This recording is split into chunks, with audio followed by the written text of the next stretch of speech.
시청자 여러분 안녕하십니까? VOA 모닝 뉴스 시작합니다. 최근 도널드 트럼프 대통령이 아무런 설명 없이 북한 김정은 국무위원장이 스마트하다는 글을 트위터에 올려 관심을 끌었습니다. 하지만 미국 내 전문가들은 김 위원장이 대외 관계와 경제 등 거의 모든 국정 운영에 실패한 채 1인 독재 체제 강화에만 몰두하고 있다며 부정적으로 평가했습니다. 조상진 기자가 보도합니다.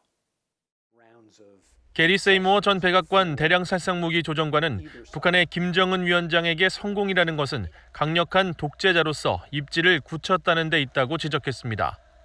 황병서, 김원홍 등 최측근을 숙청하고 고모부 장성택과 이복형, 김정남 등 가족까지 제거하면서 비교적 단기간에 유일 체제를 구축했다는 것입니다. The most important thing for any dictator is to retain power, consolidate power. And obviously Kim Jong-un has been very successful in doing that, including removing people who were of questionable loyalty to him, including, if necessary, executing or assassinating members of his family, including his uncle and his half-brother, and replacing important members of the military and the Communist Party and the security apparatus with his own people. 미첼리스 전 국무부 정책기획실장도 김정은에 대한 평가 척도를 국민의 안위에만 둔다면 극도로 열악한 내부 실태와 인권이 쉽게 답을 해줄 수 있겠지만 국가 통제력만 놓고 본다면 괄목할 만한 작업이 진행되어 온 것이 사실이라고 말했습니다. 그러나 김 위원장이 국가와 국정을 완전히 장악하고 핵과 미사일 개발 성과를 거둔 것은 진정한 의미의 성공이 아니며 오히려 국내외 위기를 자초해 국정 운영을 실패로 몰아간 결정적 원인이 됐다는 평가가 지배적입니다. 김 위원장이 미국과 주변국에 대한 군사 공격 의지를 공공연히 드러내며 핵과 미사일 실험을 이어나가면서 국제사회의 대북 제재 결의와 이행만 가속화시켰다는 것입니다. 데이비드 맥스웰 민주주의 수호재단 선임연구원은 김 위원장이 북한 내부에서조차 지도자로서 매우 어려운 위치에 놓여 있으며 약점이 계속 노출되고 있다고 평가했습니다. Despite all of the talk about how smart he is and how much he can play Moon and Trump, he continues to fail to get sanctions relief. And this failure, I think, is really impacting how the people and the elite look at him. 김정은의 유일한 성공이라고 할 수 있는 1인 지배체제 강화가 역설적으로 김정은의 리더십에 큰 결함이라는 지적도 나옵니다. 로렌스 코브 전 미국 국방부 차관보는 김 위원장의 주변에는 각종 문제 해결을 주도할 수 있는 전문 인력이 없으며 있다고 하더라도 1인 지배체제 하에서 제대로 작동할 수 없다고 지적했습니다. Will they tell him when he's wrong? Will they stand up to him and prevent him from doing things or take risks that could, possibly undermine his control of the country and his status in the country? 전문가들은 이 모든 결함에도 불구하고 김 위원장이 기존 정책을 절대 변경할 수 없다는데 문제의 심각성이 더 크다며 김 위원장을 자국민의 고통을 방치하고 오직 정권 유지에만 집중하는 현대사 최악의 지도자로 평가할 수밖에 없다고 말했습니다. VOA 뉴스 조상진입니다. 북한이 비핵화를 위한 진지한 대화에 다시 나설 필요가 있다고 데이비드 스틸웰 미국 국무부 동아태 담당 차관보가 밝혔습니다. 스틸웰 차관보는 14일 언론과의 전화 컨퍼런스에서 최근 북한의 수해 상황과 신종 코로나 바이러스 감염증 사태 관련 질문에 비핵화 필요성을 거듭 강조하면서 홍수나 태풍 등 북한의 재해 상황은 북한 당국이 싱가포르 합의에 대한 후속 조치를 취한다면 모두 해결될 것이라고 말했습니다. 이어 북한은 미북 합의로 되돌아갈 필요가 있다면서 우리는 북한 당국이 합의에 대한 후속 조치를 하도록 말할 필요가 있다고 강조했습니다. 스틸웰 차관보는 또 지난주 화상으로 열린 아세안 지역안보 포럼에서 미국이 북한 측 인사들과 접촉했느냐는 질문에 북한 대표단이 분명히 그 자리에 있었다고 말했지만 접촉 여부에 대한 답은 하지 않았습니다. 최근 미국 법원에 대북 제재 위반과 관련된 북한 국적자가 기소되고 제재 위반 자금에 대한 몰수 소송이 제기되는 등 법적 조치가 두드러지고 있습니다. 전문가들은 법 집행은 정책 영역과 분리돼 있다면서 미국 법무부의 독립성을 강조했습니다. 함지아 기자입니다. 미국 법무부가 북한과 관련해 지난 2달간 내놓은 조치는 최소 6건에 달합니다. 지난 7월 16일 미국 연방검찰이 북한의 담배 필터를 불법 수출한 혐의로 아랍에미리트 제조업체에 약 66만 달러의 벌금을 부과했고, 일주일 후인 7월 23일에는 북한의 자금 세탁에 관여한 기업 4곳을 상대로 자금 몰수 소송을 제기했습니다.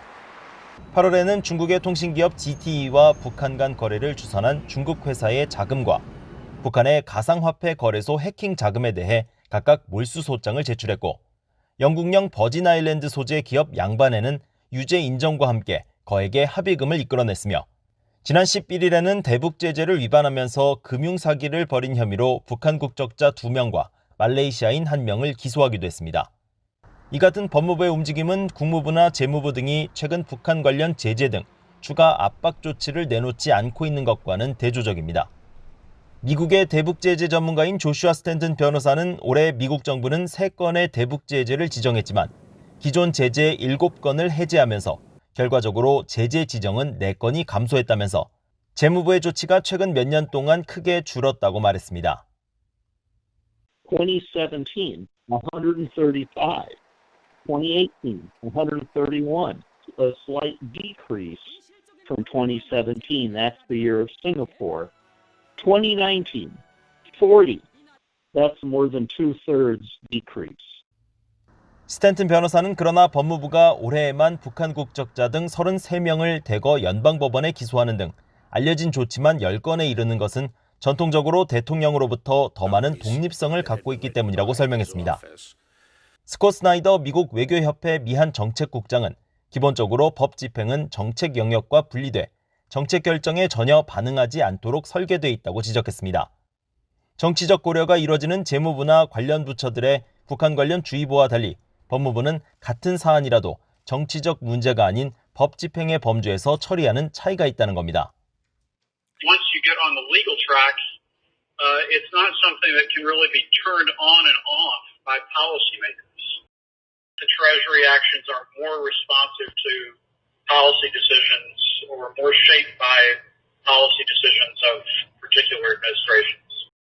스나이더 국장은 그러면서 북한이 이 같은 미국의 체계에 대해 이해할 필요가 있으며 미북 관계가 개선된다고 해도 이미 시작된 사법 조치는 미국의 대통령도 되돌리기 힘들다는 사실을 알아야 한다고 강조했습니다.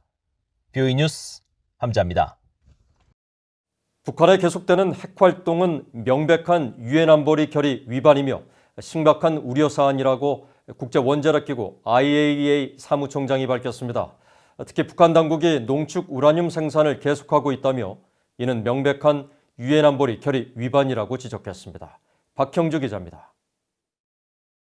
국제원자력기구 IAEA의 라파엘 마리아노 그로시 사무총장은 14일 오스트리아 빈에서 열린 IAEA 이사회 개막 기조연설에서 북한이 지난 1년 동안 핵 개발을 지속하는 것으로 나타났다고 밝혔습니다. 그러면서 이는 심각한 우려 사안이며 유엔 안보리 관련 결의에 대한 명백한 위반이라고 지적했습니다. is that the DPRK's nuclear activities remain a cause of serious concern, and the continuation of that nuclear program is a clear violation of relevant UN Security Council resolutions. 그로시 사무총장은 IAEA가 지난 1년간 포착한 북한의 핵활동 징후에 대해서도 밝혔습니다. 영변의 원심분리기 농축시설에서 농축 우라늄 생산과 일치하는 징후들이 나타났고 실험용 경수로에서는 내부 건축 활동이 계속됐을 가능성이 있다는 겁니다. 다만 플루토늄을 생산하는 5메가와트 원자로와 방사화학 실험실의 가동 징후는 없다고 설명했습니다. 그로시 사무총장은 그러면서 북한 핵시설에 직접 접근할 수 없어 감시에 한계가 있다고 밝혔습니다. The agency also continues to monitor the nuclear program of the DPRK. You will appreciate that within the limitations that we have, of course, since we are not allowed to be on site. 북핵 감시를 위해 북한에 머물던 IAEA 사찰단은 지난 2009년 4월 북한에서 추방된 이후 북한 핵시설에 접근하지 못하고 있습니다. 이 때문에 IAEA는 북한 핵 프로그램 감시를 위해 오픈소스 정보 수집을 강화하고 고해상 상업위성 이미지 수집과 분석을 확대했다고 설명했습니다. 그로시 사무총장은 이날 이사회에서 북한의 안보리 결의에 따른 의무를 완전히 준수할 것을 촉구했습니다. 또 핵확산 금지 조약 NPT의 완전하고 실질적인 이행을 위해 IAEA와 신속히 협력하고 특히 IAEA 사찰단이 없는 동안 제기된 문제 등을 해결할 것을 촉구한다고 강조했습니다. 앞서 IAEA는 이번 이사회를 앞두고 발표한 북한 핵 개발에 관한 보고서를 통해 영변 핵시설에서의 움직임과 함께 평양 인근 강선에 있는 핵 관련 의혹 시설에 대해서도 정기적인 차량 움직임 등을 포착하면서 우라늄 농축 시설로 보인다고 분석했습니다. 국제원자력기구 IAEA는 이번 주 이사회에 이어 다음 주에 열리는 제64차 정기총회에서도 북한 핵 안전 조치 이행 문제를 이란과 시리아 등의 핵 문제와 함께 주요 의제 중 하나로 논의할 예정입니다. VOA 뉴스 박형주입니다.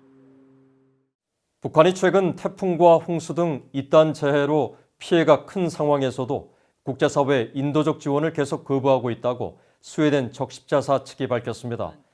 마르가레타 발스트렘 스웨덴 적십자사 총재는 13일 스웨덴 공영방송 SVT와의 인터뷰에서 북한에서 집중호우와 태풍으로 농작물 파괴 등 여러 피해가 발생했다며 이 같은 재난으로 북한 식량난은 더욱 심화되고 주민들의 건강 악화가 우려된다고 밝혔습니다.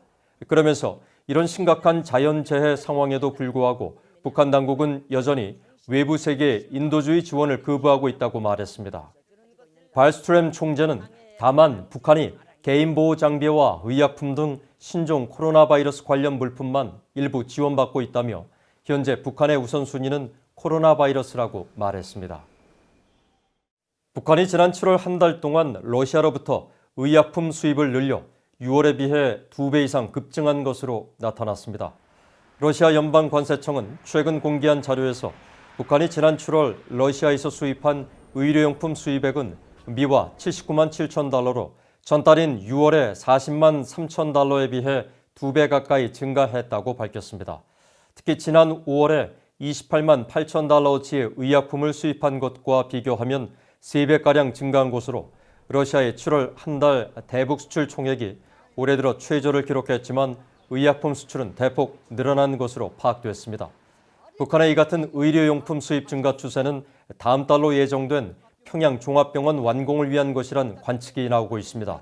하지만 북한 전문 매체 NK뉴스 등은 전문가를 인용해 신종 코로나 바이러스 감염증 사태와 최근에 잇따른 홍수와 태풍 등 자연재해로 북한이 예정했던 당창권일 기한 내 병원 완공은 어려울 것이라고 보도했습니다.